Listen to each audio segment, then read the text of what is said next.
make sure that we do have time for questions. So welcome to our Body Electric weekly webinar. My name is Jenny Swisher. I'm going to be covering tonight all about how to handle and master conversations, because as we all know, we've joined a business that's all about relationship building, and one of the sort of benchmarks, one of the major things that's involved in building relationships is talking to people. You have to talk to people in order to build that friendship and build that trust. So what I wanted to do is I have like a PowerPoint just because it helps keep me on task. So I'm going to share my screen so that you guys can see that. Hopefully you have a notebook and pen with you.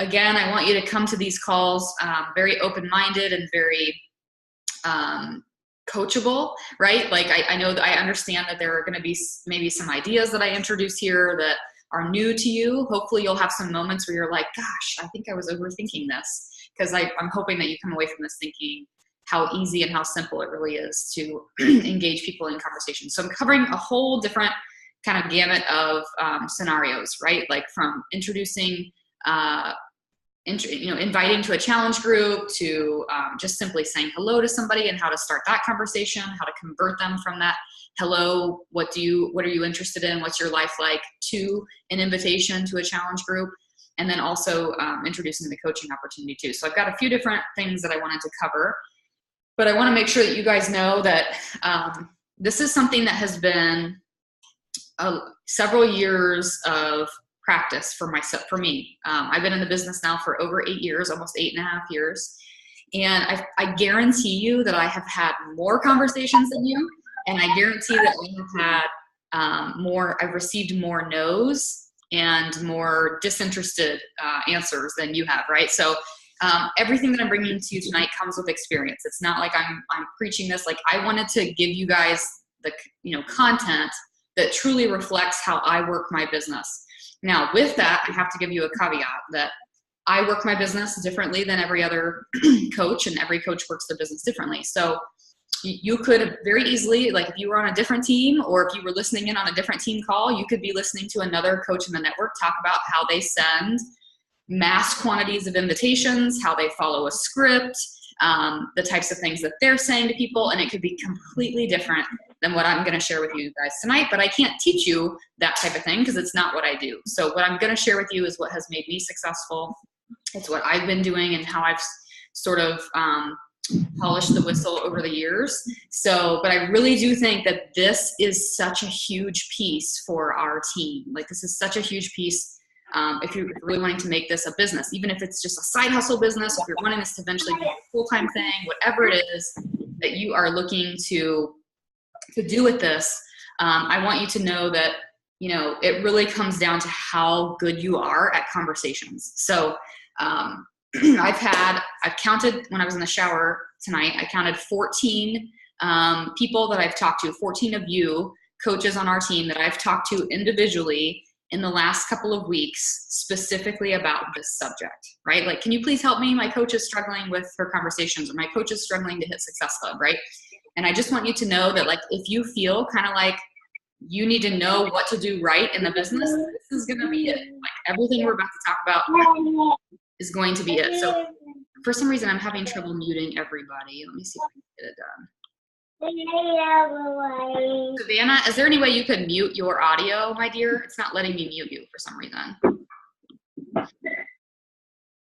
Did it work? No. There we go. Now you're good. Awesome. Okay. So I'm going to share my screen. Give me 1 second.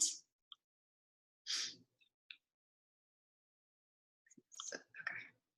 Now, when I do this, you guys know that I can't necessarily see you. I can see some of your faces, but I can't see your chat. So if you send me a question in the chat, I'll have to get to it when I finish the webinar. So again, we're talking about becoming a conversation master, right? I'm leaving all of our weekly announcements to our weekly announcements. That's something that I share with you guys on Sundays in the team page. Hopefully you guys are reading those so that you know what kind of groups we have coming up, what kind of trainings we have going on. Like, I'm going to leave all of that to the weekly announcements. We're not going to cover that in the webinar. We're just going to dive straight into content. So let's start first with just talking about why you're here, right? You're here because conversations might scare you, right? Like, reaching out to somebody and inviting them to a challenge group might seem a little scary. It might seem a little bit out of your comfort zone. And I want you to know that it is that way for everybody, right? Like we all feel a little bit of nervousness when it comes to making a new friend, connecting with somebody and offering them what we have to offer. So it's not just you. So don't feel like you are the only one to feel a little bit nervous about this. But I hope that at the end of this, you can come away thinking, man, I really think I've been overthinking this. Like this really has a lot more potential to change my life and change other people's lives than I think I was giving it credit for, because I've been too scared to start conversations. So I'm hoping that that's at least how you feel at the end of this. So the primary takeaways for you guys tonight are, I want you to know how to go about starting conversations with people so that you don't feel icky, right? I want you to feel comfortable and confident starting conversations. I want you to know how to transition those conversations into an invitation to your challenge group or to your team. I want you to know how to close the sale, right? Because that's important. And I want you to also know how to maybe convert those challengers to coaches as well, because that's a question that I've been getting to. Like, how do I introduce the coaching opportunity to somebody who's been in my challenge group? So we're going to cover all of those things tonight. I hope you have your notebooks ready. So rule number one, I think I have three. I don't think I have four. I think I have three primary rules for you for tonight to really pay attention to. Number one is you've got to get out of your own way. Okay. And here's what I mean by that. 99.9% of the time when I'm mentoring a coach, what I find is that they are mostly coachable, but there's usually one or two respects, one or two areas where they aren't necessarily very coachable because of their own insecurities or their own hesitations or their own doubts. So what I mean by that is, I was talking to a coach last week and they were talking about how they initially obviously had some hesitations about cost of Shakeology when they first came on board, right? But what I found through mentoring them on one-on-one phone calls and through private messenger was that that was basically sort of it was kind of like setting the tone for how they went about inviting other people. Like, because they had a cost objection in their mind, they were almost like putting that objection into the minds of other people because they were bringing up cost in sort of a weird way.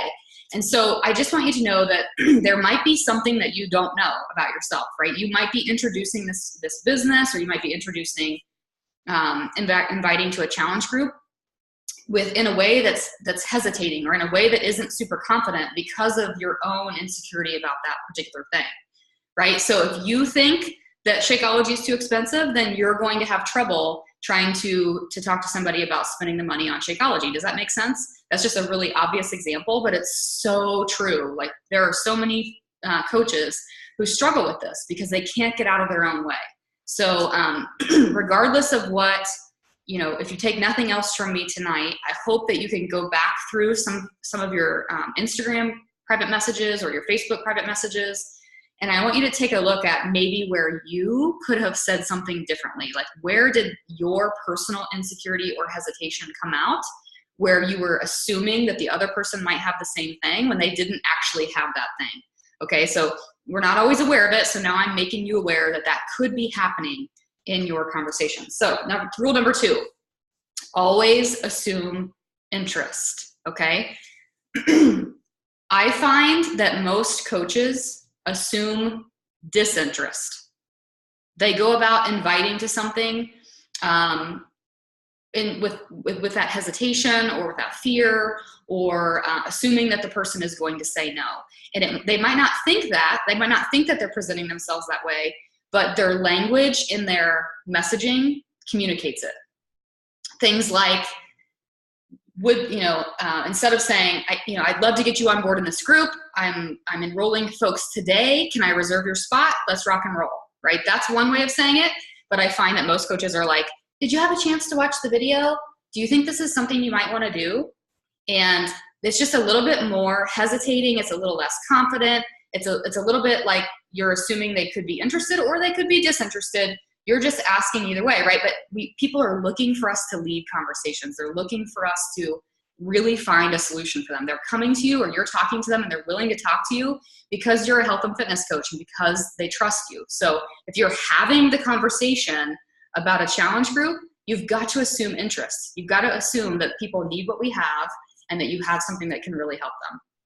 Number three, the third rule is that you lead the conversation in all instances. In all instances, you are facilitating the conversation. You're in charge of the conversation. You're in charge of the flow of it. You're in charge of the energy of it. You're in charge of the close of it. Everything having to do with a conversation is your responsibility, but that doesn't mean that you're the one doing most of the talking. Okay, and this one is really, really hard. It took me years of having conversations with people through social media to realize that I was just way too verbose. Like I was sending way too much information up front. I wasn't taking enough time to ask enough questions. I wasn't really taking time to listen to their answers. Like I just was kind of, dumping them with information and hoping that they would take the bait. And that's not the way that this works, right? Like again, we're relationship builders. We're helping people change their health and fitness. If we want to help them change their body, change their, grow as a person and everything else, then they have to trust us. And if we want them to trust us, then we have to be the one that's, number one, confident enough to lead them to a solution, but also willing to listen to them. I heard this maybe like a couple years into my business. I heard someone say, it might have been Chalene Johnson, said that people think that a conversation went well if they were the ones that did most of the talking. So if you come away from a conversation with, and I hear this all the time from coaches, like, I thought that things were going well. Like we talked and I thought things were going well. And then when they share their conversation with me, I find that the coach was the one doing most of the talking. Therefore, the coach thought that the conversation went well, right? But the goal is actually to get your customer to be the one that's doing the most talking. How do you do that? You ask questions, right? You can ask questions whether it's in the forming aspect of your relationship, like if you're really trying to just build the relationship from the ground up, maybe you're asking questions about their family or what they do for a living, right? Getting them to talk about themselves. And when it comes to your challenge group or to coaching, you're getting them to really talk more about their pain points. Like what are their pain points that you can then solve with the solution that we have. But you can't get to those pain points if you don't ask questions, right? So what I find is most coaches are talking, they're sharing the information and the cost and the challenge pack details and everything about our challenge group, but they're not taking the time to listen to someone's pain point. And so the most frequent reason I find that coaches aren't able to lock in a challenge pack sale or lock in a new customer is because they have this sort of, I don't know what word I'm looking for, but they have this sort of barrier that's keeping them from helping them because they're not willing to listen to their pain points. So the person, the potential customer is sitting there thinking, gosh, really for me, it's not about money and it's not about this or that. It's more about just wanting to get my energy back to keep up with my kids. But the coach is like giving them information about how the cost is, it's only $4 a day, right? But the person's sitting there thinking like, oh, I wasn't even thinking about the cost. So you have to take the time to understand that person's pain point in order to say, here's why my solution fits your pain point, right? Oh, you don't have time for breakfast every day. You're struggling with your nutrition.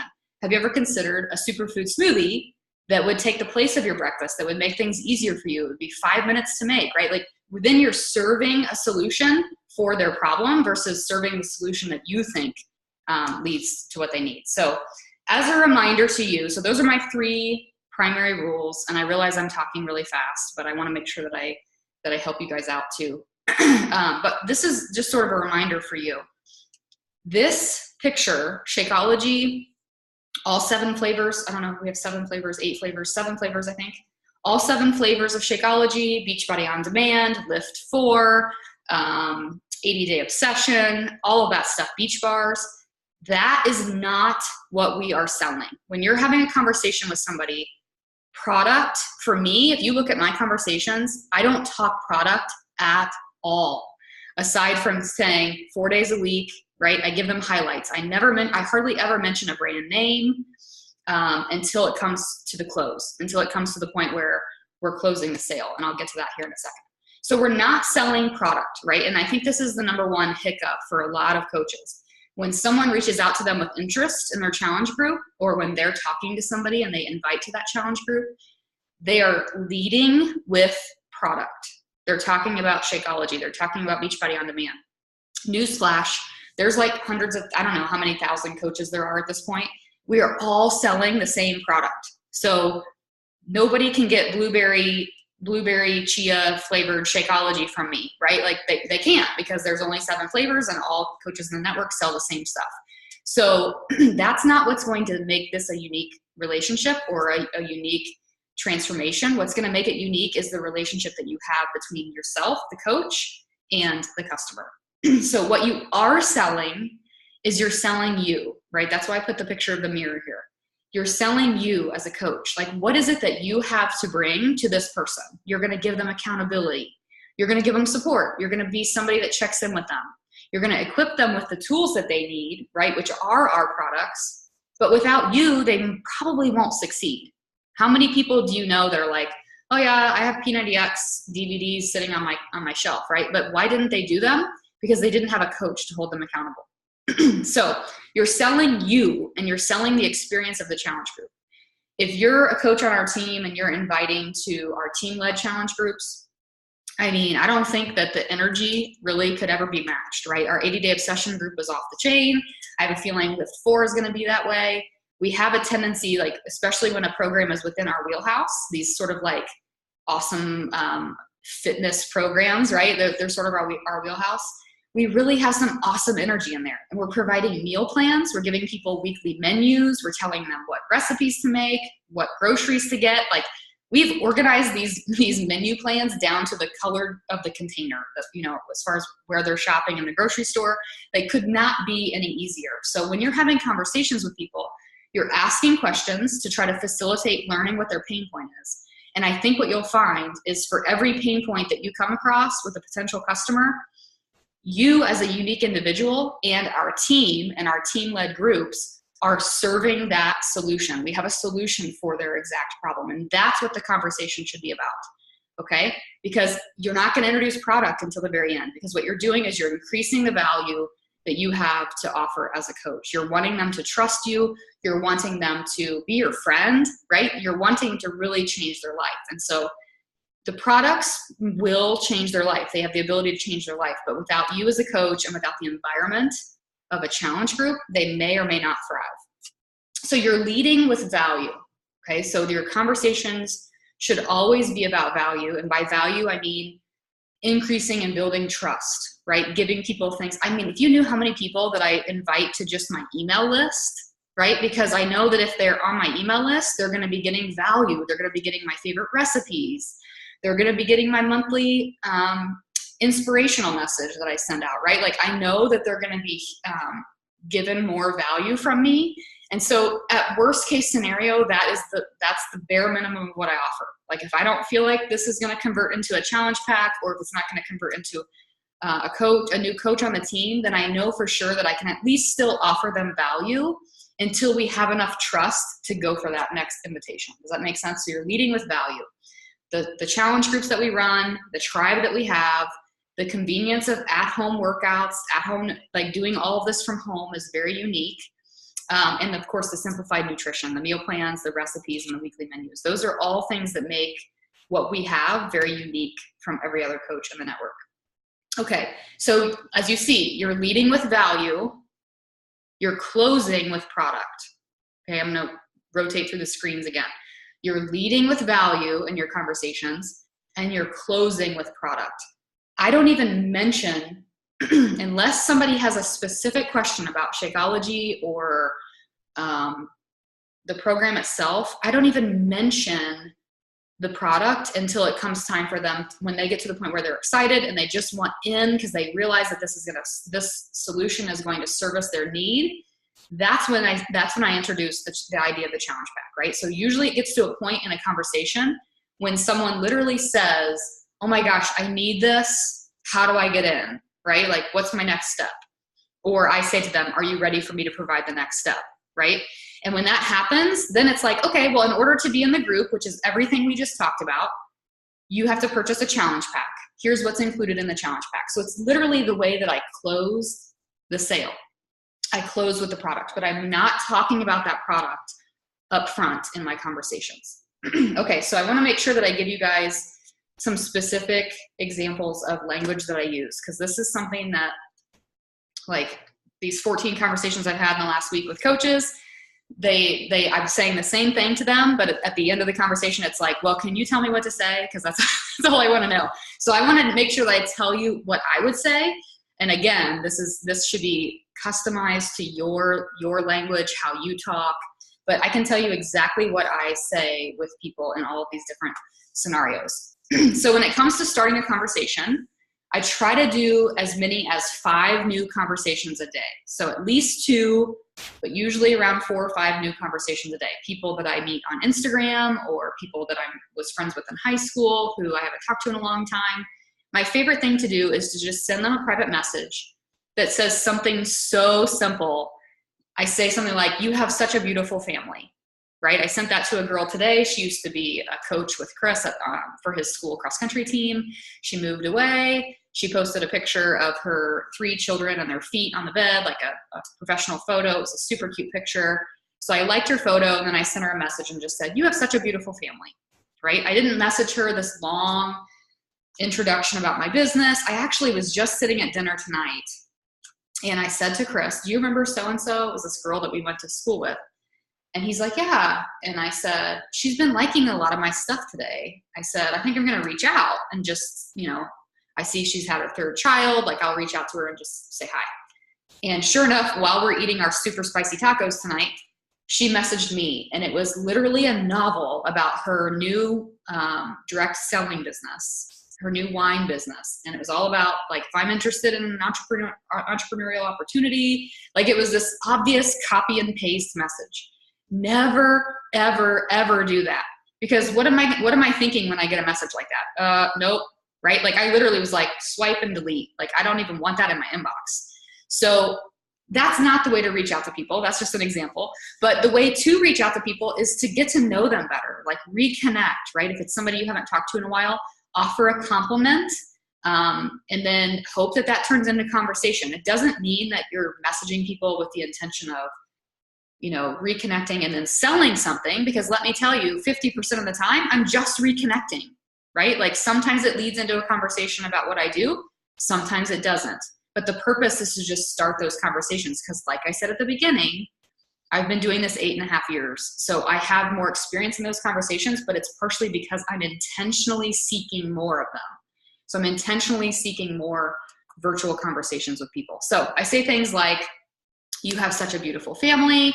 I messaged a girl yesterday and I told her that her vacation looks amazing. I usually send a compliment because that feels easy. I feel like women need more compliments. So I figure, why not send more of those? I say things like, hey, when you get a chance, can you tell me more about blah, blah, blah, especially if somebody is doing, I saw where somebody was in my favorite place, which is Zion National Park in Utah, and they were rappelling. And I sent her a message and I was just like, oh my gosh, Chris and I were out there a few years ago. We wanted to do the rappelling thing. Did you like it? Right. So just connecting with something that I saw on her social media, just to sort of spark our conversation and reconnect us.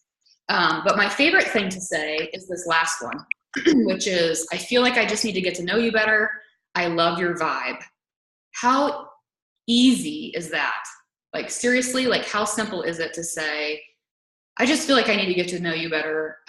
We just need to connect, right? Like, and it's so funny how when I say things like that, how much I hear that in return. Like, I really do get messages back that are like, oh my gosh, I've been thinking the same thing. Our kids are the same age, or we seem to have the same interests or whatever. And it just is a great way to start that conversation. So these are some of my favorite things that I say. And most of the time, I just always make sure before I send a message that I'm coming across in a way that I would want to come across in person.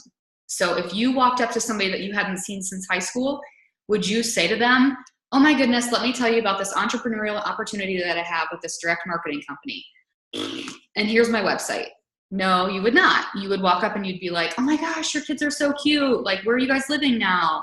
What are you doing? Right? So sometimes we overthink conversations. We overthink how to talk to people because we're so worried about introducing our business that we don't know the right way to do it, and it feels icky. So I always tell new coaches, if we have new coaches on here listening, I always tell new coaches, like, if you're worried about sounding icky, it's probably because you're planning on it. Like, you must be planning on sounding icky, because And I hope instead that you just take the approach of being normal and having a normal conversation and just getting to know people. Because what I have found is when you do this kind of thing, it shows that you're genuinely interested in somebody. It builds that trust, and it helps sort of, it really does change your life. I don't know if I've shared this recently. I know a lot of you guys have heard this from those old timers on here. Have heard this from me, but this was never my style. So I was the type of person who never wanted to go to my high school reunion. I never wanted to, I didn't even want to go to my college reunion. Like, I'm just not the type of person that wants to just spend time reconnecting with people. And I even told Chris like a month ago, I'm like, I don't really want to know our neighbors. Like, is that weird? Like, I mean, they're cool and everything. And we can, our dogs can meet. I have had to intentionally overcome that. I've had to intentionally tell myself through personal growth, that's really helped me to say, no, Jenny, you need to get to know your neighbors, right? Like, you need to get to know, you need to go to your high school reunion. You need to do these things because it has made me such a better person. If I wouldn't have done those things over the course of these last 8 years, a lot of you guys wouldn't be on this call right now because we have so many people from my hometown on our team. We have so many people that have just literally brightened my life in so many ways. And I really feel like if this business fell through the floor and it didn't exist tomorrow, I would still be so much better for having started those conversations with all of you, with all of my customers over the past few years. So if nothing else, this is going to make you just better at life skills. This is going to make you better in your relationships. And I think you're definitely going to see a return on investment in your business. Okay, so number 2 is transitioning a conversation from that building a relationship phase into an invitation. Okay, so this is the number 1 thing I get questions about, because it's easy enough to reach out to people and ask how their kids are and where they're living these days. Those types of things are easy to ask. But when it comes to shifting that conversation into an invitation, that's where some people get kind of hung up. So this is one of those moments where I want to be really honest and tell you that sometimes I don't even segue into an official invitation. Like, sometimes it just, the timing doesn't feel right to me, or I don't necessarily feel like we've built up that level of trust yet. And so I just keep nurturing our relationship. So it's not like it's a 100% thing where after a few questions, I just go straight into an invitation. That's not how I work. So I base a lot of it off of just my gut intuition, right? Like, do I feel like now would be a good time to introduce what I do? So the first thing that I want to share with you is this.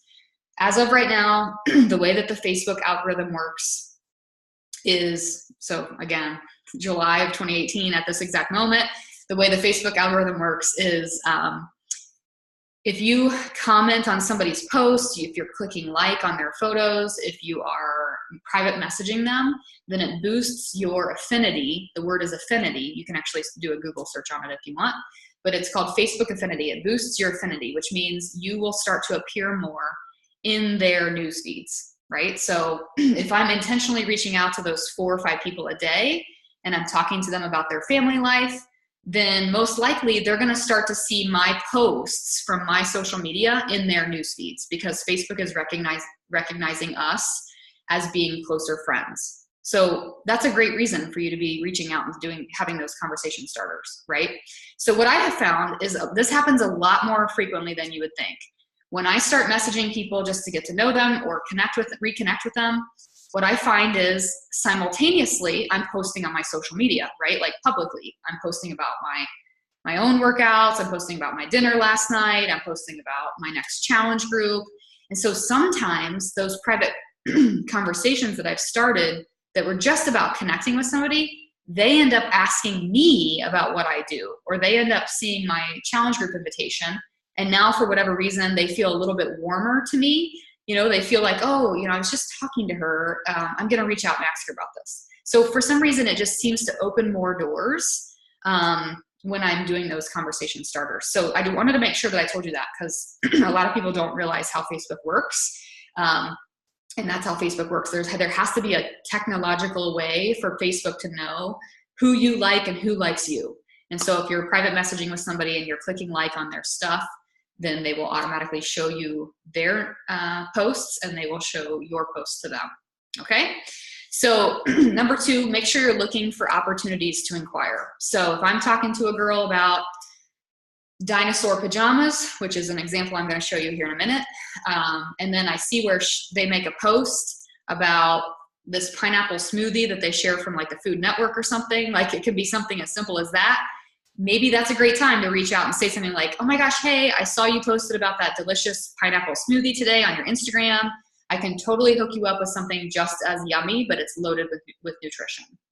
I've done that before, right? So like as simple as seeing something that they've posted, like they check in at the gym, or they post about how they really need to drink more water, or whatever it is, like anything in the health and fitness regard is a great, if they're posting it publicly, it's a great way for you to connect your conversation that you've already started into our sort of our area of expertise, right? With health and fitness and accountability. So look for opportunities to say something, invite them. I mentioned this before, invite people to join your email list.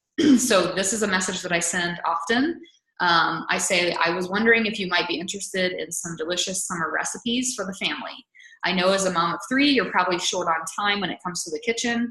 I send out monthly email blasts with all of my favorites, and I thought of you. I wondered if you might want to be included. Okay, so like I said, I'm almost 99% of the time, I'm at least offering my newsletter, because I know that if they opt into my newsletter, number 1, I'm giving them more value. I really am sharing with them my favorite recipes, right? Like what's going on in my life. They're going to get that in their inbox, but what else are they going to see? They're also going to see a lot of my brand. They're going to see my invitation in that email to my Lift 4 challenge group, right? They're going to see the invitation to what I do as a coach. They're going to start to get to know this stuff without us having to talk about it in a private messenger conversation. So getting someone onto your email list is a great way to add more value to them and to sort of teach them what you do without having a direct conversation about it. Number 4, I think, ask for a referral first. This is something that I felt comfortable doing early in my business, and it has stuck. I've always done this. So if I'm having a conversation with somebody about what they're up to now, and like I gave you the example before of this girl that I reached out to her today, and I told her that that we missed seeing her around, and her family was so gorgeous, and where do they live now? And she told me, we went back and forth. So my next step with her will be to message her and just say something like this. I'm curious as to whether or not you might know of anyone who might benefit from an at-home fitness option with the added awesomeness of weekly menus for the family. I know you're a busy mom, and you might have friends who complain of this often. If you think of someone, I'd love to help. Okay, so I'm not directly asking her, but I'm kind of like, I kind of am, you know what I mean? Like I'm kind of talking about her, like I'm assuming she's a busy mom. I'm assuming she might like an awesome weekly menu. So it's just sort of an indirect way to ask for a referral. But here's the cool thing, is that sometimes you really do you're planting a seed in their mind. And then the next thing you know, they see somebody else, like another friend of theirs mentions at play class that they're, gosh, I need to join the gym. And because you've mentioned yourself to them, they're like, oh my gosh, I have this friend online that's a virtual health coach. I've had so many referrals over the years from people and I really do believe it's because I planted the seed and I asked for the referral very early on. So if nothing else, like if they are not interested, if nothing else, usually they'll say something like, oh yeah, I'll keep you in the back of my mind. If I come across anybody, or if any of my family members are interested, I'll definitely reach out, right? So you're planting that seed. And then last but not least, ask a question. So this might seem like the most not clean transition, but sometimes that's how conversations roll. Like if you're sitting at a dinner party, conversations don't always just sort of flow into the next one. Sometimes somebody just randomly is like, oh my gosh, I love your arms. Like, how do you stay so fit, right? Like all of a sudden somebody will just bring something up, even if you're talking about something off topic. So it's okay to do that in your virtual conversations if you feel like it's a normal question to ask, right? Like, so what do you do to stay fit? What hobbies do you have? So those are 2 of my favorite questions, because usually it leads into them talking about that, they belong to a gym, or they do yoga, or, oh my gosh, they need to be doing more, but they're so busy right now. Perfect segue into an invitation. So those are usually questions that sort of rein it back in and bring us back into talking about that area of expertise, which is health, fitness, and accountability. So those are my tips for transitioning people from relationship building into an invitation. So just a brief pause before we do the last two. Your typical conversation flow will go from forming, which you guys know as relationship building, right? Talking about their family, their occupation. So talking about that usually will flow from there into an invitation. And then it will eventually need to be coming to a close. You'll have to close the sale with that challenge pack, right? You'll finish with the product. But the conversation doesn't end there. And I find so often that coaches sort of like, they get to that point finally, which I should mention could take months to get to that point. And they just stop because they're like, oh, this person got the challenge pack now. So now they're in my challenge group. And that's it, right? And so I have to reiterate to you how important it is to keep conversations going, even when someone purchases a challenge pack. Definitely if they don't, but even when they do, right? Like you should be talking to them on an ongoing basis to see how the program's going, have them tell you when their challenge pack arrives, just keep that friendship going, because again, it's not about the sale. It's about starting these relationships to really better your life and your friendships, and you're going to help them with their health in the process. So it should not end with closing the sale. It should keep going. And I find that the people who struggle with converting challengers to coaches are usually in that position because they have not been sort of they haven't been nurturing the relationship since that challenge pack sale. Does that make sense? Like they haven't been creating more and more trust and more connection personally. They've just been relying on the challenge group to do that. So keep those conversations going through your Facebook Messenger or text or whatever, and that could eventually lead to coach conversion, right? So I wanted to see, I'm hoping I can share an example with you without like screwing this all up. So let me stop my share here. Can you guys see this? No, hang on. I don't know what I just did.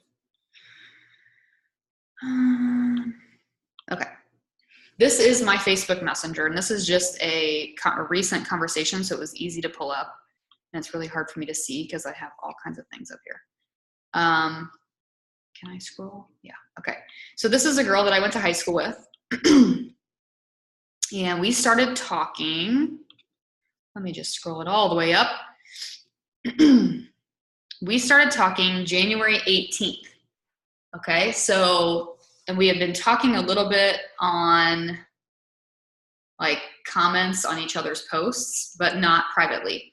So she had commented on something I had posted about my daughter's pajamas, and she mentioned that her daughter loved dinosaurs. And so that's always stuck with me because it's unique, right? Like, and Ellery's starting to like dinosaurs too. So I get these things in my, these sponsored ads. You guys get them too, right? In your Facebook, where like all of a sudden you've been looking at Nikes and then those pair of Nikes are in your sponsored ads on Facebook. Well, that was happening, and I had these dinosaur pajamas popped up in my Facebook ads. So I took a screenshot and I sent them to her. So she wrote back, awesome, ordering now, haha, thank you. So I tried to form that connection based off of just something that I knew about her. I knew that her daughter liked dinosaurs. We had talked about toddler pajamas, right? So I just wrote back with a thumbs up. So then in April, I said something about when is the baby due? She said June 29th is my scheduled C-section. So just opening the door, right? Like opening the door to this relationship, reconnecting with her. So I said, are you getting excited? She said, yes, I'm scared, So we're just kind of small talking. So this was back in April. She had commented or liked, or maybe both, one of my posts, I think about 80-Day Obsession. I had been posting some before and after photos. So I just said, I would love to help you in the health and fitness realm whenever you see fit. These groups and programs are amazing. So I'm not giving her any pressure. I'm not like specifically asking her for a specific group right away. I'm just kind of planting the seed that I'm here to help her when she's ready. So then she writes back and says, yes, I've been following that. Rest assured, I'll be getting a hold of you in July, right after I get released from the doctor. So then she said, can you send me some more information? Yes, I will send. So I sent her like an overview of what the challenge group would involve, because I knew we were far away from that happening. I knew she was having the baby. We saw a couple months from that happening. So she said, I'm so ready to do it. I've been pretty miserable most of the pregnancy, blah, blah, blah. She goes through these other things. And then she tells me that she's excited to get the baby out. So I reconnect with her and I'm asking her, like, how are you feeling? You know, are you ready to get this baby out? Like when, you know, whatever. We go back and forth, back and forth, back and forth. I'm ready to pop. I'm miserable from the heat. So I said back to her, I can imagine. I would love to get you set up for this 4-time-a-week program and the group that I have coming up. Let me know when you're ready. So she writes back, yes, I'm ready. Just tell me what I need to do. I'm sure I'll have some restrictions from my C-section the first couple weeks. I figured I could just improvise or substitute until my restrictions are lifted. So I just took that. I saw this. Yes, I'm ready. And I see so many coaches that are like, they send me something like this and they're like, do you think she's ready? I'm like, she said, yes, she's ready. So when they say, yes, I'm ready, or tell me more about your team or whatever, that's your trigger to guide them to the right solution. That's the moment where you're like, great, then let's do this, right? And you're in charge of the close. So I just told her I needed her email, her Shakeology preference. She sent it to me. And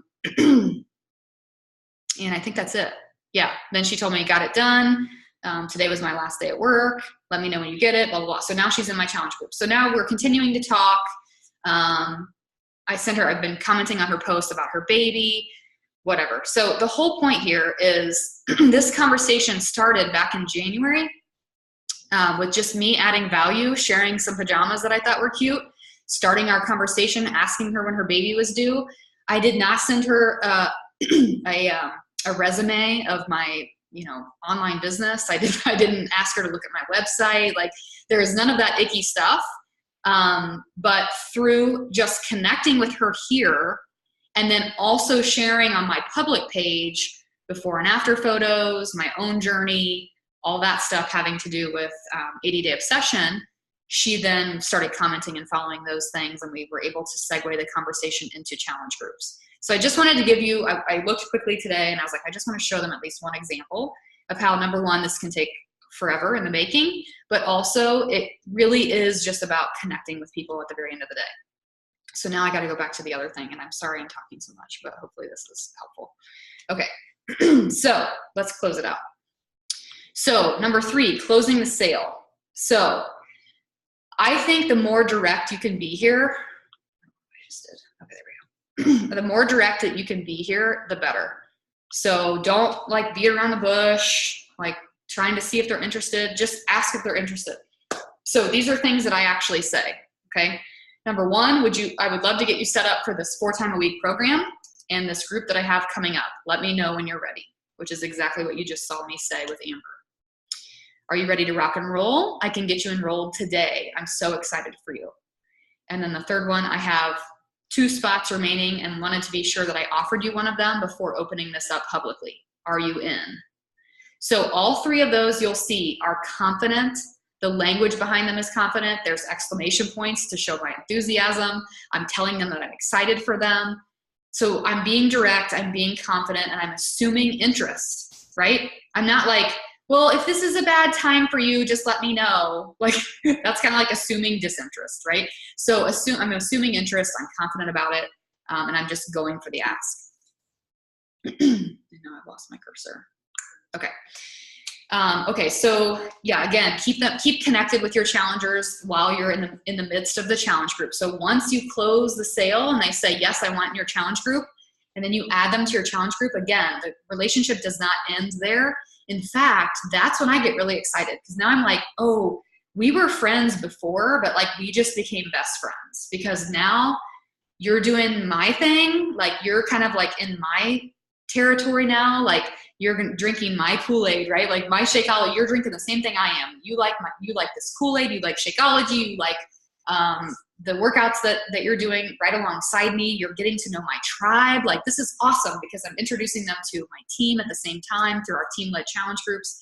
So I want to make sure that I'm keeping connected with them privately as well, right? So that could be just individually. It could be lumping some of them together into a private message strand together. So if I have 3 challengers doing lift 4, I'll add them to the lift 4 challenge group, but then maybe I'll put all 3 of them into a small messenger thread so that I can check in with just the 3 of them as well.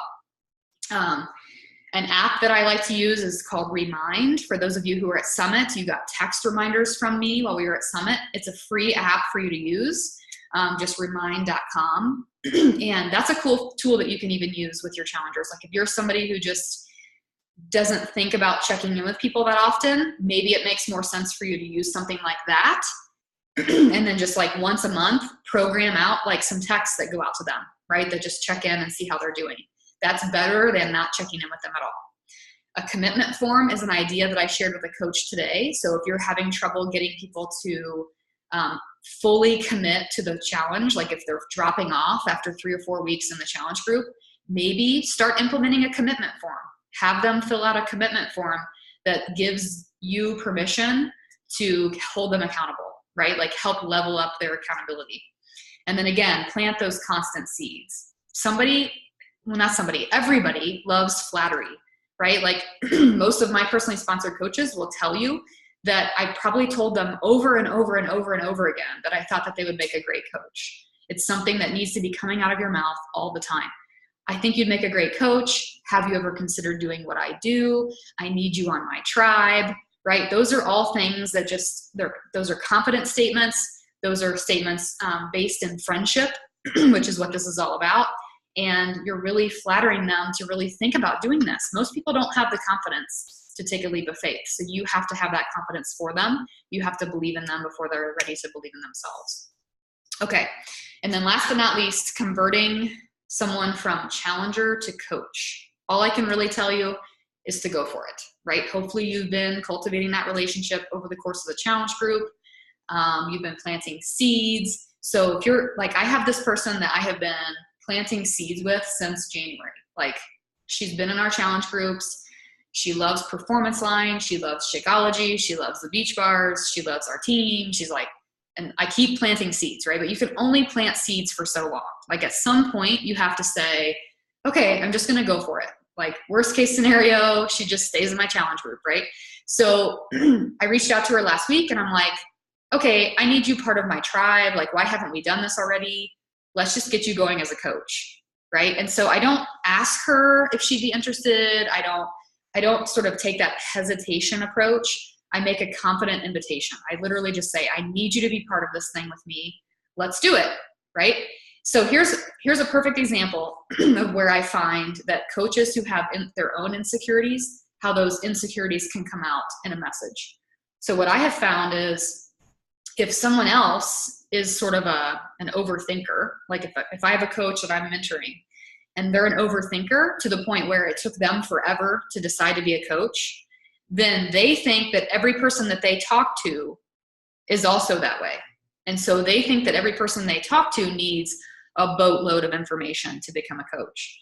And the truth of the matter is everybody has a different personality. And I've found that 90% of people don't really want or need extra information. They just need your belief. They just need your belief. And so stop worrying about giving them the information and leading with your hesitations. And instead just say something as simple as, why haven't we done this already? You need to be a coach. Can I sign you up tonight?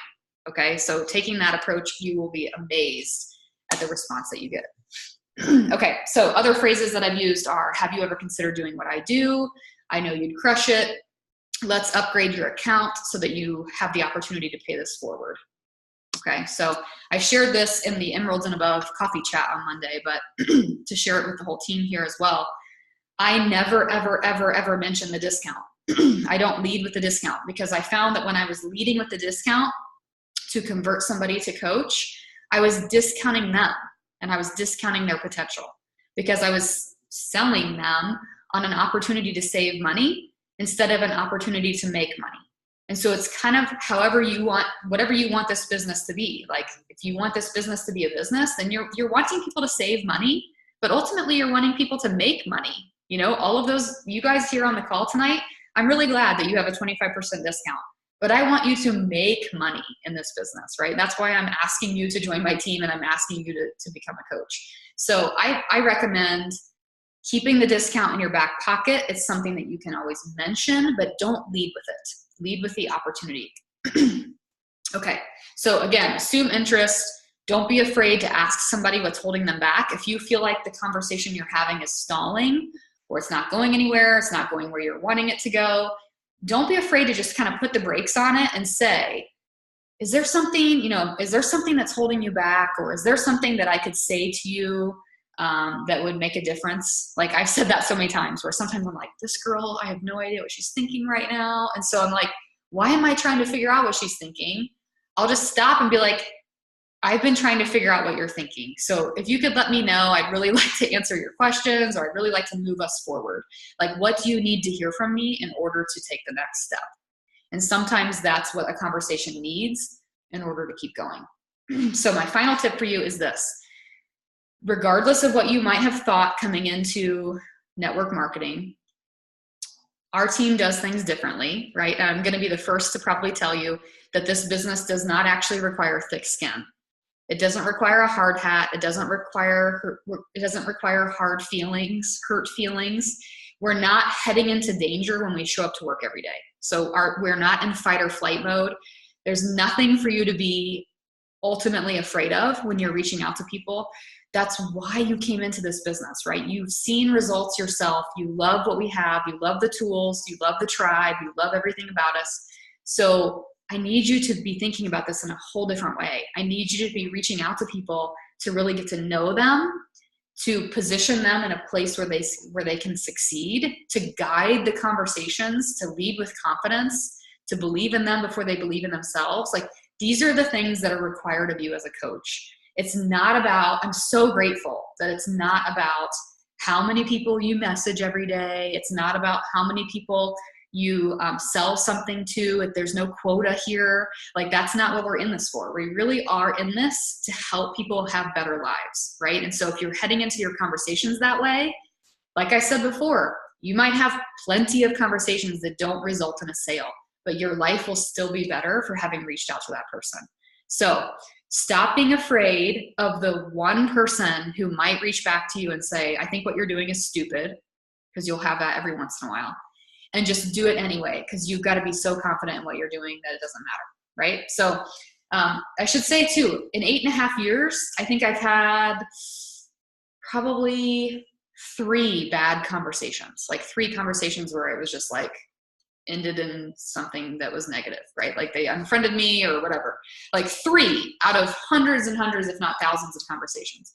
So you're doing yourself a disservice if you're letting fear hold you back, because what you have to offer and what our team has to offer is so much more if you can just kind of get out of your own way. So I want to open this up to questions, but just know that practice makes perfect here. The more conversations that you have, the more you're struggling to hit Success Club. It's because you're in the growth process. You're really trying to figure out your sort of your area of strength when it comes to these conversations. So don't be ashamed to reach out to me or to reach out to your upline coach and say, hey, help me, right? Like, I'm reaching out to people, but these conversations aren't panning out, because most likely it could be a simple shift, a simple tweak in how you're leading the conversation or in your language that could be making all the difference for you. So that's why I thought this was so important to lead this topic tonight, because I see this being like sort of the core of what needs to be communicated to all of our team. So does anybody have any specific questions? You can feel free to unmute yourself. We don't have any fancy schmancy Joel Freemans on tonight. So if you have any questions for me, you can unmute or you can send them to me in the chat. But does that make sense to you? Do you feel like, can you give me some nods or no's? Like, do you feel a little bit more confident? You feel like maybe you've been overthinking how to go about invitations or how to go about conversations? I have a question, Jenny. Yeah. Am I echoing? Not for me. Okay. I'll just annoy myself with the echo. When you were sharing your conversation with Amber, you were talking about how you went all the way back to January. Do you have a system that you use to keep track of who you've been talking to, so that you know who to go back and check your messages with? Because you can't just count on Messenger, because it goes. I know. Well, and you'll find that the longer you're in the business and the more conversations that you have, the worse that gets. Yeah. So I've tried different things, and I've determined for many things in my life that I'm a pen and paper girl. So I tried Google Streak. I tried just having an Excel spreadsheet of all my customers, and it just was too much to update all the time. So what I do is I check in with somebody, and if it's something like that where I feel like, so with Amber in particular, I think it was a matter of putting something in my phone calendar, like literally like an alarm. Or sometimes I'll even send myself an email, like at the end of the week, I'll just be like, these are the people that I talked to that I need to come back to. And then on Sunday, when I sit down to incorporate stuff into my planner, I will put their names into my planner like a week or two or a month out, so that on a given day, their name is there. And I just know that that's who I'm reaching out to today to reconnect. So for me, just the pen and paper seems to work better because it's just, I don't know, it just is. But I know there's a lot of successful coaches that use Google Streak. So that's something that you could check into if you wanted to go digital with it. Okay. But I will say this too. I do what are called, I call follow-up blitzes. I think that's what Janelle Summers calls them too. So I usually will sit down once a week and I'll go through my Facebook Messenger and I will literally scroll down as far as I can scroll. So the way I do it is I pull up my Messenger and then I right click and open a new tab for every person that I want to connect with or reconnect with or touch base with. And so I literally have like 30 tabs open on my internet browser, and I'll go through one by one. And the way that I treat it is I'll message them what I want to say, so whatever it is, and then I exit the screen. So I just message them the next message. Does that make sense? Like it's one question, one statement, one whatever. And then I set another time to go back through those, because you guys know how people respond right away. So instead of just getting sucked into somebody's conversation about dinosaur pajamas, I just send them one link. I come back to it the next day or whatever. So I find that helps my conversations actually move quicker. Because if I get sucked into the vortex of a conversation individually, then it's like 2 hours later and all you talked about are dinosaur pajamas, So, so I find that being really regimented with my time and doing those follow-up blitzes are really useful for me. Okay, thank you. Yeah.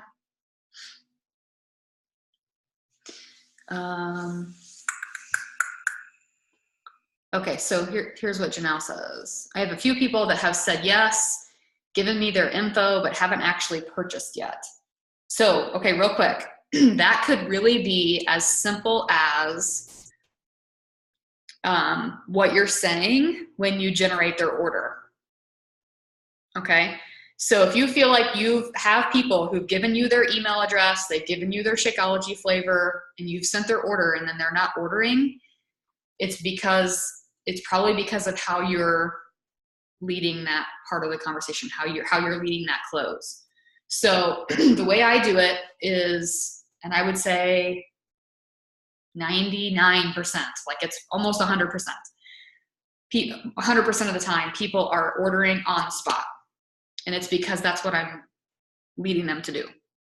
So because they're taking a spot in my challenge group, because I'm wanting to add them to the group tonight, I'm saying to them, okay, I'm generating your order now. You should see it in your inbox. Will you let me know when you get it? Okay, and people, I know they're on their phone because they're on Messenger. So next thing you know, they'll message me, I just got it, right? And I say, great, let me know when you send it through and I will get you added to the group ASAP. What I find is that most people, it's almost like I've given them homework and they don't want to have to carry that homework until tomorrow, so they just do it, okay? So they just put the order through and then they're like, I just did it. And then I give them some sort of like happy dance gif or like, yay, I'm so excited for you. I'm adding you to the group now. And then I literally do add them to the group. So I try to close it all in one conversation. And by the way, those conversations that are in that stage take precedent for me. They take precedent for me.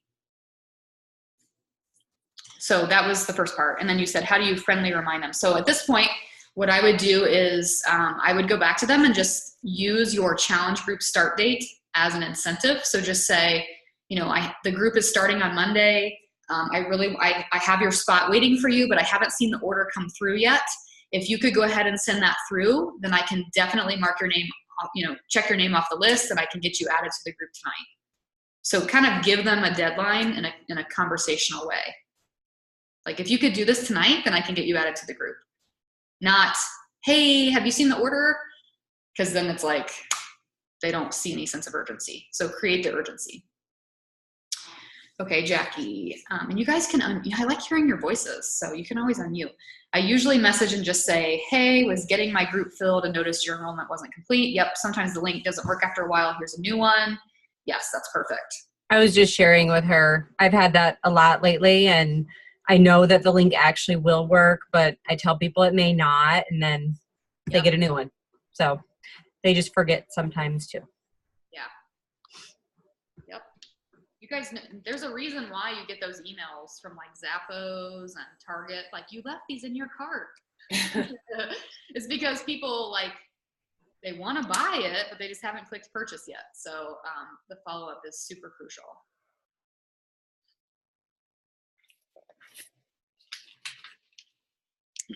I actually do have another question if somebody else doesn't have one. I'm sorry. Oh, you're fine. Go for it. And hopefully the questions I ask somebody else is wondering too, I hope. So when you were talking about transitioning conversation from forming to an invitation, and you said, look for opportunities to inquire. So like when you were saying, hey, your pineapple smoothie, would you do that on the public post, or would you go to Messenger and do that privately? I would do that privately. Okay. Yep. Yeah. I think that's the best way to do it, and it's the best way to get them to respond. Yep. That's all my questions. Somebody else ask. Next. Don't be shy. Okay. I have one. Yep. So we were running like a free group for people to try out the lift. And then I followed up with majority of them, and they were all on board to do the free option, but then the hesitation formed with wanting to move forward, or I got crickets. Is there any way when you have the people that were like, yeah, let me sign up for that, and then you respond like, hey, just want to let you know that the group's closing, start date's this, what kind of conversation can I have with them to kind of keep it going? Okay, well, let me start with this. So when you advertised the free trial, how were you advertising it? Or how were you talking about it? We put them in a private Facebook group for like the lift preview, so that we had people that were in the group, and then some people signed up for lift 4. So then we added like a workout calendar for people, so the people that hadn't decided yes or no yet would see other people in the group doing the workouts already. So then people were like, oh man, that workout was awesome, yada, yada, yada. My arms are killing me. And then I would just follow up like, hey, did you get a chance to do that workout yet? I just wanted to check and see what you thought of it. And then people are like, no, I haven't yet. And then we finalized the group. Like, okay, this group's going to be closing out. Those of you that are added, we added them to the Body Electric group. And then everybody else, I was just like, hey, I just wanted to let you know that the group's closing out. If you haven't done the workout yet, let me know. I'd gladly send you the free link to the workout and let me know what you guys want to do. Right. But I mean, when it came to getting people into your group, like, how did you advertise this? You advertised it as a free chance for them to try it? Like, that's what I meant. Yeah. I had made the post on my feed, and I think a lot of other coaches, I got it from Laura. A lot of other coaches used it to get people into the challenge group. So it's just like, hey, we're showing a free workout for a new program. Just let me know if you want to get added to the group. And then we added all the people who are like, yeah, I would love to do the free workout. So that's how it was. So before you shared the free workout, like before you actually shared his workout, what kind of preliminary information was given to the challengers about it? Besides that they could just work out. We welcomed them to the group, let them know that the workout would be posted, when it would be posted. Okay. We posted the live feed one, and then we followed up with the secondary option of just the one before BOD, in case the live feed ended. And then we each day we were posting something else in the group. So it was like telling that, you know, the deadline was 7/14 if you wanted to be a part of the group. And then Well, I mean, let them know that so, and this could be how you did it, I'm not sure, but this is my this is my take on something like that. So when I owned my gym, if I put out there that we were going to have a free workout on Saturday morning, we always had a great crowd, right? There was no risk, no obligation. It was just a free workout. So people would always show up because it was like, I mean, people that like, there are people out there who literally just look for free places to go to work out all the time. And they just go from one to the other. And so we would fill the room. And so if that was my goal, then I was succeeding. But if my goal was to convert people to a member, I had to take a different approach, right? So I had to take it as I had to do something to sort of like level up the trust and level up the connection so that I could sell something else, right? So what we started to do was we still did the free workout, but we paired it with a personal assessment. So I would say, join us at the gym Saturday for a free class, and we'll have a personal trainer give you a free 30-minute assessment or evaluation. Well, of course people would do that because then it was like another free thing. Like I can have a personal trainer assessment, but it's more value that I'm adding myself. And then in that personal assessment, I'm getting to know them. I'm asking them their pain points, right? I'm having those types of conversations. So the 2 cents that I would have to say here is, number one, it's all in how you advertise it, and anybody will take free.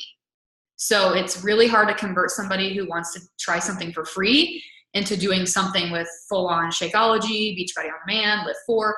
So don't be like, oh my gosh, this didn't work. I mean, it's kind of a hard thing to make work. But if you ever do this kind of thing again, right, like if there's ever an opportunity to do this kind of thing again, consider like what type of unique value that you could add for these people.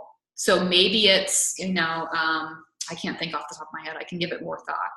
But something like, maybe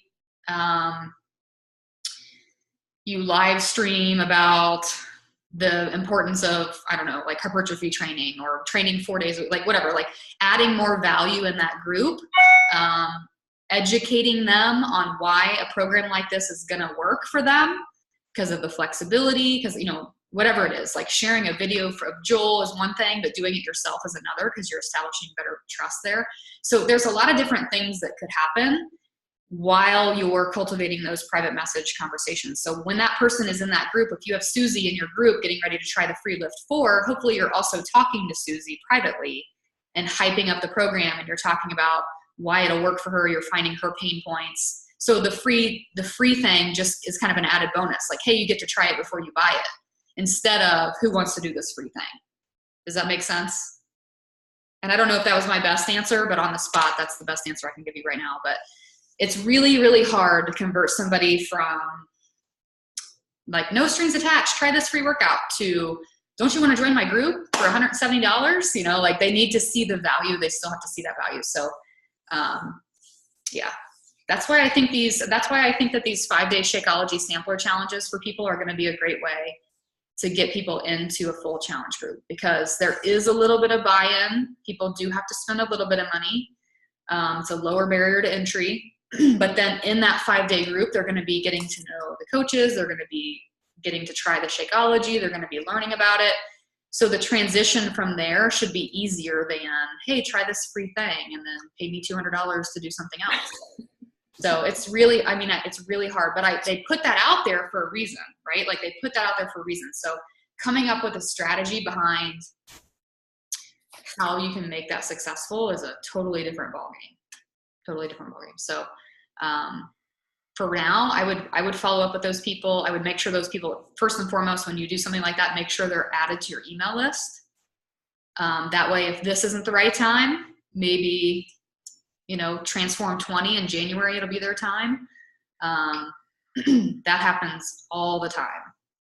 And I was going to tell you guys that I should have mentioned this earlier, that so many of the conversations that I have do result. I asked Chris tonight, I'm like, do you have any idea how many people I talk to? Like I have a really high conversion rate. Like when I talk to somebody, I'm like 99% sure I'm going to get them on board. Like I'm really confident about it. And it's because I don't necessarily have like a time restriction in my mind.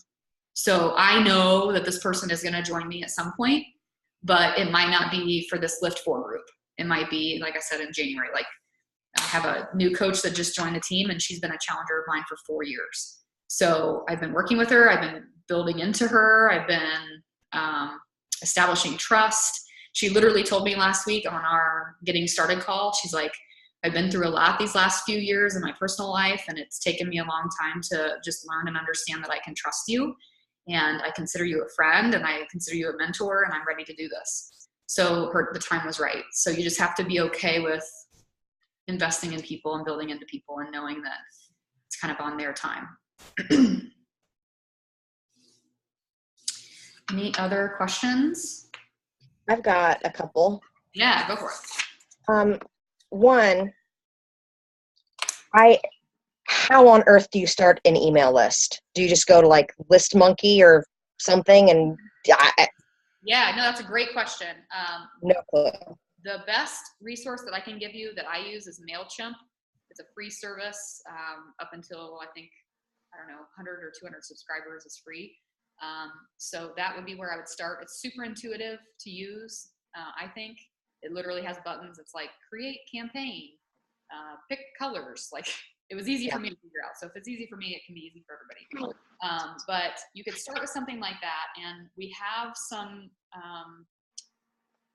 training / information on MailChimp on our website. So if you go to the Body Electric website and you log in, you'll see in the recordings section that we have, I think I did one on MailChimp, and then we also had a guest speaker with Angie Barnes. She also talked to us about MailChimp as well. Okay. It would be a great place to get started. My second question is, how long do you typically give people before a challenge group starts? I mean, they need time to order and for their supplies to arrive. So if that takes a week, do you give them 2 weeks? Do you start a week?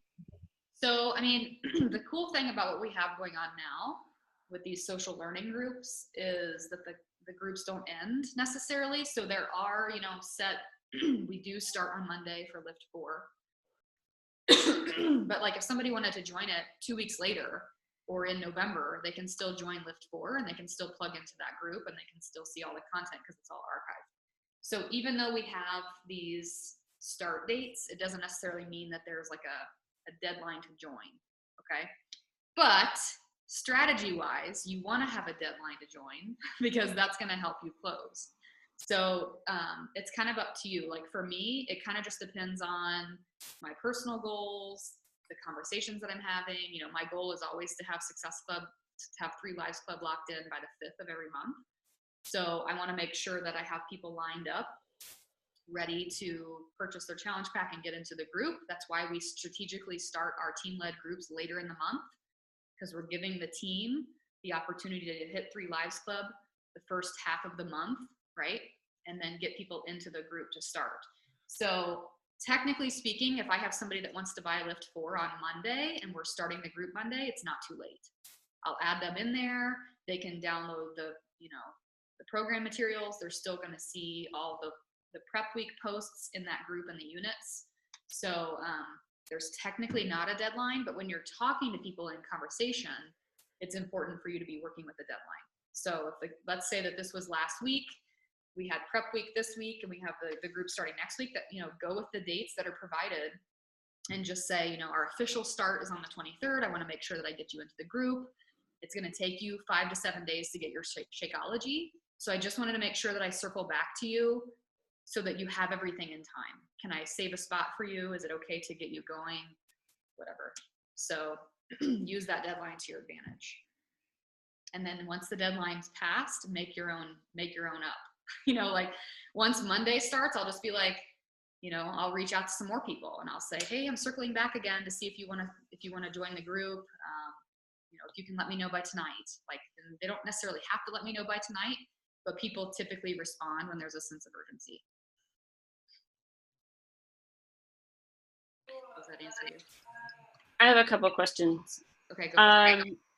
what if you have someone who is interested and wants to start, but the current program is not for them, or they want to do something different? Example, I have someone who at this point is going to try the Lift 4, but most likely will still need to stay with yoga and PIO at this point because of health reasons. Do you have separate groups, or how do you incorporate them and support them and give them that uniqueness of accountability and group? I think it's every coach handles this differently. And so if any of you guys have a better answer, feel free to chime in. You know, the team offers the team-led groups. We try not to overwhelm it. So we try to have like whatever's based off of the launches. 80-Day Obsession, Lift 4, we'll have one for Transform 20. So we're riding that wave of the launch programs, but that doesn't mean that people aren't. I had a girlfriend from college that was like, I just want to do PIO right now. And is there any groups doing PIO? And I'm like, I don't have any groups doing PIO. But that doesn't mean that I can't check in with her and hold her accountable and put updates and reminders in my phone to send her messages. Again, you're putting them in a position of thriving because they've got the equipment that they need. They've got Shakeology, they've got Beachbody On Demand, they've got you as their coach. So maybe, if you have a couple of challengers that are doing one-off programs, you put them into just sort of a different challenge, a separate challenge group that's not Lift 4.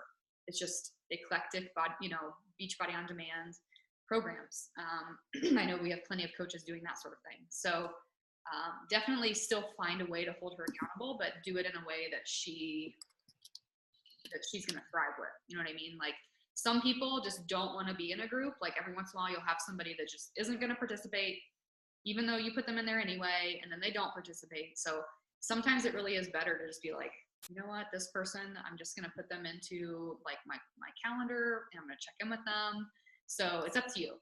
Like, if you think that she kind of, needs that personal touch every once in a while, go for it. If you think that she might thrive in a group of people doing random programs, maybe consider leading something like that, or teaming up with somebody else on the team to do that. Okay, thank you. I actually realized that I kind of asked both questions at once, so I'm done. No worries. No worries. The cool thing is, I think going forward, Beachbody On Demand has how many programs? Like, crazy amounts. So there's no way, I don't think we can ever have a challenge group for every program. But the good news is that the more recent, more popular programs that people typically ask about or talk about or want to do, we will have these, social learning groups for them. So that doesn't mean we won't run another round of something like 80-Day Obsession or something like that at some point, but we have that content there for people who hop in at a random time. That's something we've never had before. So that's a cool opportunity. It would take over 2.5 years to complete all the programs on BOD. That's a great number to know. I've done, the last count I took was about 15 programs, but I don't know if that counted 80-Day Obsession or not. I got to recount. I have another question. Okay. Raise your hand. No, that's not a question. I'm back in school now. I ask my students if they have a question and they start telling stories. What I wanted to ask was, can you raise your hand if you're ready for bed?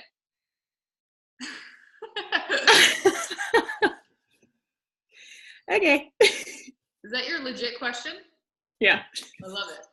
And I'm an hour behind you, and I'm like dying. But you're also pregnant. I had a half a scoop of Energize after dinner to get me through tonight. Oh. Yeah. Aww. The tired's have kicked in. But I will just echo really quick something Jenny said that was hard for me to grasp, just the connecting with people. And that, to me, was always like the trivial thing, like that I'll get to it if I have time. But after doing this for 2 years, seeing those people that I connected to, and it, just like Jenny's example, just like it showed 6 months down the road. I can say 5 of my Lift 4 challengers I started talking to 1.5 years ago or more. And this is the first time that they've done something. So I think that's something, even if I don't feel like doing it, or if I don't feel like doing anything else, just reaching out with those little conversations that feel like they mean nothing. That I think it was the book Fanatical Prospecting that really talked about, I could be wrong, one of the books we read. If, looking at what you're doing in your business today, look back to what you did 90 days ago. So if you weren't working your business 90 days ago and talking to people, you probably don't have anybody in your pipeline now. And that is always very true for me. Yeah, for sure. For sure. And now I'm going to go to bed. That's comforting, Jackie, because I feel like I'm reaching out to all these people and I've got nothing, but 90 days ago I wasn't doing anything. So Exactly. I shouldn't have anything yet. Exactly. And I've run into that a lot. I have ups and downs. And I know, Sarah, we talked even before, this is not my excuse, but when I go through fertility treatment or some sort of hormonal thing, I shut everything down and don't work my business. And then I get all geared up again 3 months later and I'm like, why is nothing happening? So if I shut down for a couple months for whatever reason and, stop, then 3 months later I have to remember that nothing's happening. But in 3 months, if I do this now, things will start happening again. Yeah, that is definitely the nature of this business for sure. For sure. Yeah, I'm glad Abby just piped in there because I remember Abby saying it. Abby's been at the, Abby and Jackie both have been at the top of our Success Club leaderboards here recently. And I've had so many people that are just like, oh my gosh, what's Abby doing? She's off the charts. And it's so funny because, she'd probably tell you that it, for the longest time, it really was a matter of just being consistent, consistently putting out public invitations, consistently doing outs, and I told her over and over and over again, I've told all of you guys that over the course of time, you'll start to see people reach out to you because you start to be a credible resource in their mind for health and fitness. You start to be a constant because they're constantly seeing it. It's a consistent effort. And once that happens, you'll start to see people actually reach out to you, or you'll even see your conversations become easier because there's a level of credibility that's been built there. So I know that that's something that both of you guys are experiencing and lots of you guys have experienced, but the more you stick with it, the more consistent you make it of an effort, the more reward that you'll see. So, but again, if you feel like you're having lots of conversations and they aren't successful, stop suffering. Reach out to your upline and be like, what am I saying? How can I make this better? Because honestly, being coachable in this is what's going to help you get to the next level. So thinking you can do it on your own is often what keeps us stuck. So cool, y'all. Well, tomorrow's an exciting day on our team, so look for some exciting news. But if anybody has any specific questions about conversations, please feel free to let me know. Or like I said, you can loop me into conversations that you're having. Send me screenshots, send them to your upline.